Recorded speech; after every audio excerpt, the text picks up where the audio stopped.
Olá! Hoje a gente tem uma análise muito especial preparada com todo carinho para a classe Embaixadores de Sião Isso mesmo. e para os seus professores José Weider e Jorge Marabotti, do Ministério Boas Novas, lá na Assembleia de Deus na linda cidade de Guarapari, no Espírito Santo. Um abraço pro pessoal. O material que a gente recebeu hoje nos joga no meio de um dos livros mais, intensos da Bíblia, o do profeta Jeremias, para explorar uma lição chamada Uma Promessa de Restauração. E o cenário, não podia ser mais desolador. A gente está falando do povo de Judá sendo levado para o exílio na Babilônia.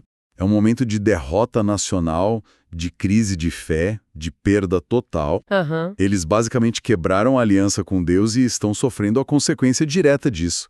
E é exatamente nesse fundo do poço que Deus, através de Jeremias, faz uma de suas promessas mais espetaculares. É isso que me intriga. Geralmente, a gente espera uma mensagem de esperança quando as coisas estão melhorando, não no meio do caos, né? Exato. Então, a nossa missão aqui é entender como, no meio do juízo e da disciplina, surge uma mensagem de restauração tão radical.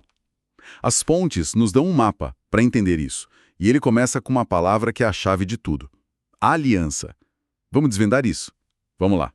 Ok. Para a gente entender a promessa, as fontes insistem que a gente precisa entender o que é uma aliança nesse contexto. Não é só um contrato, certo? Não, de jeito nenhum. É algo muito mais profundo. Uma das fontes que a gente recebeu, citando um dicionário bíblico, diz que uma aliança tem 4 partes: quem está envolvido, as condições, os resultados e, claro, as garantias. É um compromisso de vida ou morte, literalmente. E toda a história bíblica é contada através de uma série de alianças, não é? Exatamente. Deus se relaciona com a humanidade assim. Tem a aliança com Noé, que é, universal. Depois com Abraão, que dá início a um povo. A mosaica, no Sinai. E isso, a mosaica, que é a lei nacional de Israel.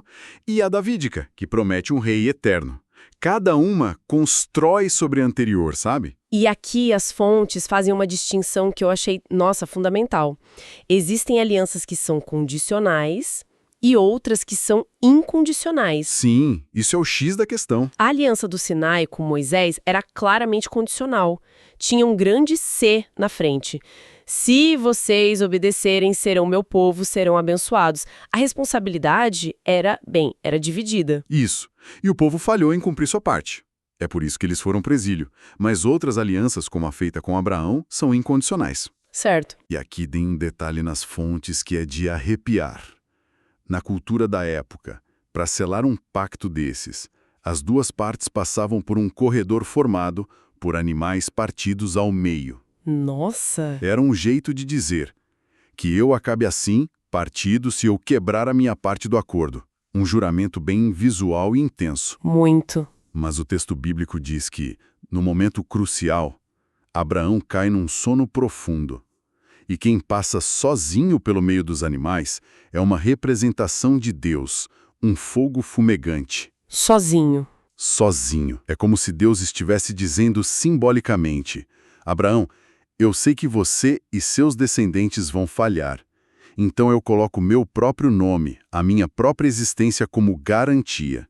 Se essa aliança falhar, a responsabilidade e a maldição por quebrá-la caem sobre mim, não sobre você. Nossa, isso muda tudo. Tira todo o peso da performance humana e coloca a garantia 100% na fidelidade de Deus. É quase como um seguro contra a nossa própria falha. Exato. É por isso que essa nova aliança que Jeremias anuncia é tão impactante. Porque ela se baseia nesse modelo. Exatamente. Jeremias 31 anuncia uma nova aliança que não será como a do Sinai. A grande diferença não é a lei em si, mas onde ela estaria escrita. Não mais em tábuas de pedra, algo externo, mas na mente e no coração das pessoas. A transformação seria de dentro para fora. Entendi. Não seria mais uma questão de seguir regras por obrigação, mas uma obediência que nasce de um coração transformado. E as fontes fazem uma conexão direta disso com o Novo Testamento, certo? Onde essa ideia aparece de novo, aparece de forma explícita na última ceia. Jesus pega o cálice e diz: Este cálice é a nova aliança no meu sangue. Claro, ele está dizendo que o sacrifício dele é o que inaugura e garante essa nova forma de relacionamento com Deus. A base para o perdão total dos pecados, que Jeremias também profetizou, perdoarei a sua maldade e nunca mais me lembrarei dos seus pecados, é o sacrifício de Cristo. Então a antiga aliança foi quebrada pelo povo. Isso. Mas Deus não rasga o contrato. Ele o cumpre e o substitui por um superior, garantido não pela nossa perfeição, mas pela perfeição de Cristo. Certo, então a promessa de restauração está amarrada nessa ideia de uma nova aliança garantida por Deus.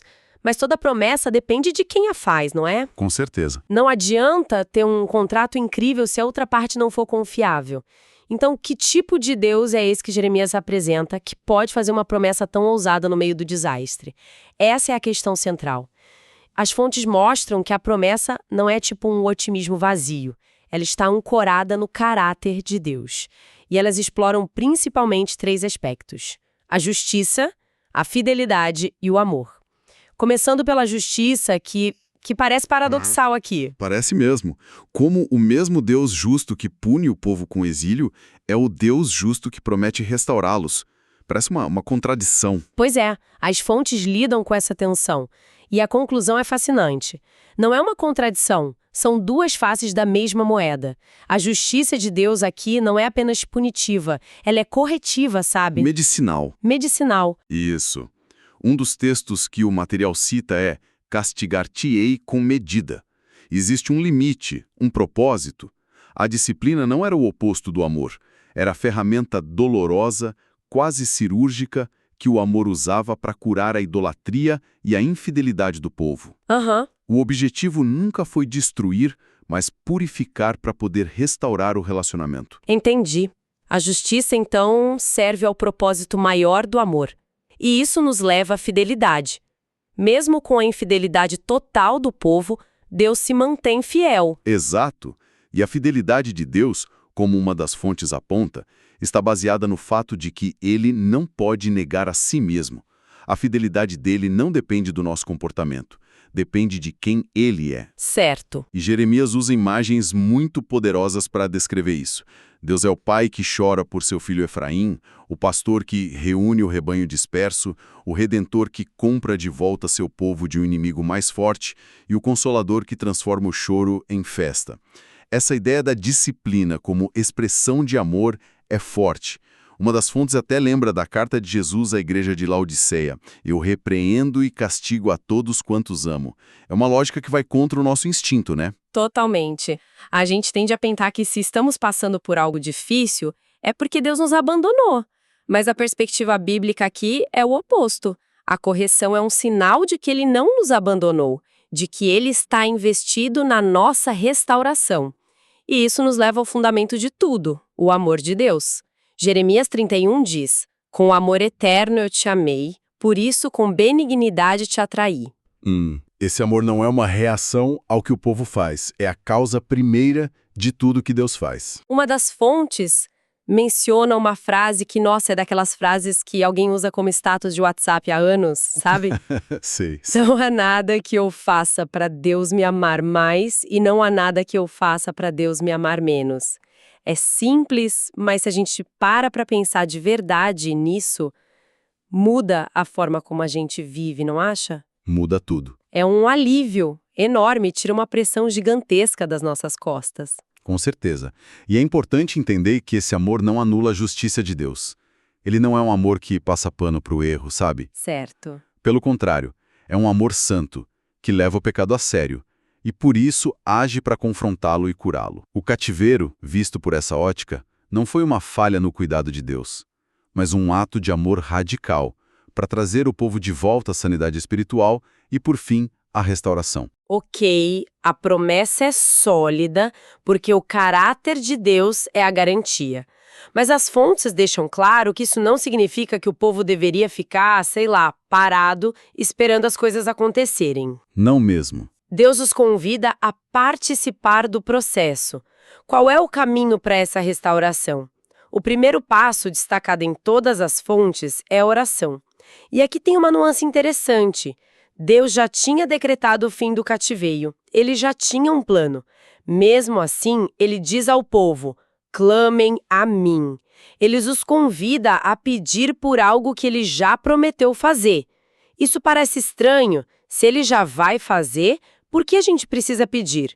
A oração não é para tentar mudar a ideia de Deus. Não nesse caso. A oração aqui funciona menos como uma ferramenta para mudar a mente de Deus e mais como um mecanismo para alinhar o coração do povo com a vontade de Deus.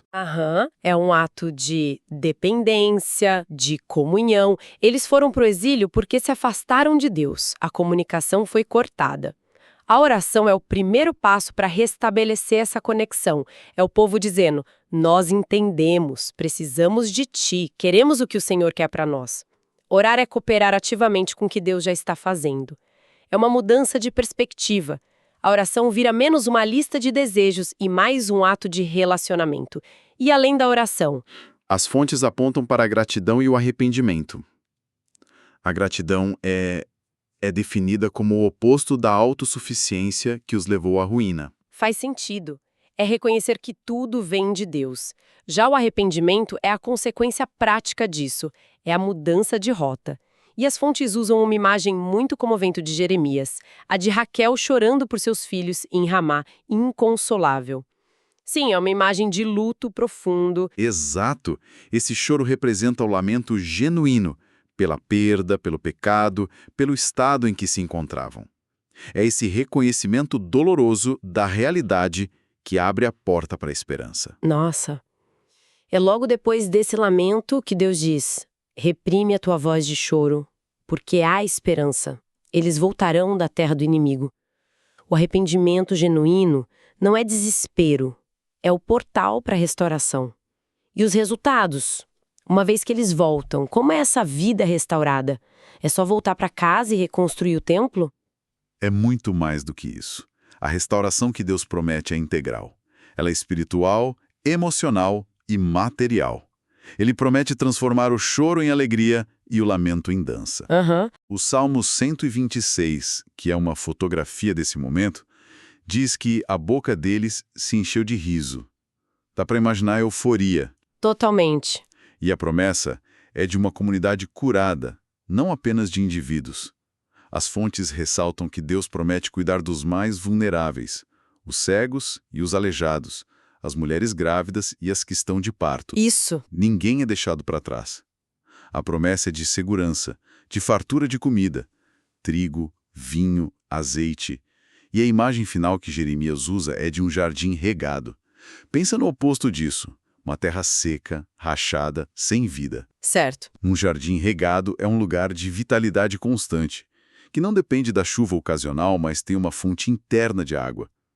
É uma imagem de prosperidade e alegria que não é superficial ou temporária. É uma vida plena, onde, como diz o texto, eles nunca mais andarão tristes. Então, o que a gente tira disso tudo? A mensagem de Jeremias, que nasceu no meio do juízo, revela um Deus que não desiste, cujo objetivo final nunca é a destruição, mas a redenção. Exato. A restauração que ele promete é muito mais do que um evento histórico para Israel. É um retrato do caráter de um Deus que é justo para corrigir, fiel para cumprir o que promete e amoroso o suficiente para fazer tudo isso. Exatamente. A ideia da nova aliança, a disciplina que é corretiva, o convite para a oração e o arrependimento. Tudo aponta para um Deus que busca um relacionamento real, profundo e transformador. A promessa que ecoou para aqueles exilados desesperados na Babilônia continua sendo uma fonte de esperança poderosa. E isso nos deixa com uma pergunta para pensar, não é? Se a restauração é uma promessa garantida pela fidelidade de Deus, algo que depende dele, porque ele insiste tanto na nossa participação ativa através da oração, da gratidão e do arrependimento. Essa é a grande questão.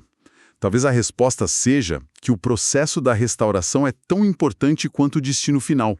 É no caminho de volta, na oração, no choro do arrependimento, no primeiro sorriso de gratidão, que o nosso coração é verdadeiramente transformado e nosso relacionamento com ele, de fato, restaurado.